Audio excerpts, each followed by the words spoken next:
தெலுங்கு சினிமாவின் பிரபலமான நடிகரான அல்லு அர்ஜுனை போலீசார் கைது செய்துள்ளது அதிர்ச்சியை ஏற்படுத்தியுள்ளது.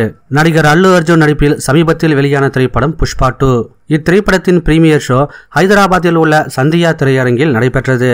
அப்பொழுது ஏற்பட்ட கூட்ட நெரிசலில் சிக்கி ஏராளமானோர் மயங்கி விழுந்தனர். அந்த கூட்ட நெரிசலில் சிக்கிய ரேவதி என்கிற பெண் சம்பவ இடத்திலேயே உயிரிழந்தார். இந்த நிலையில் கூட்ட நெரிசலில் சிக்கி உயிரிழந்த பெண்ணின் உறவினர்கள் அளித்த புகாரின் அடிப்படையில் அனுமதியின்றி சிறப்பு காட்சி திரையிட்ட சந்தியா திரையரங்கம் நடிகர் அல்லு அர்ஜுன் மற்றும் அவர்களது பாதுகாவலர் மீது சிக்கட்பள்ளி காவல் நிலையத்தில் வழக்கு பதிவு செய்யப்பட்டது. இந்த வழக்கில்தான் தற்பொழுது அல்லு அர்ஜுன் அதிரடியாக கைது செய்யப்பட்டுள்ளார்.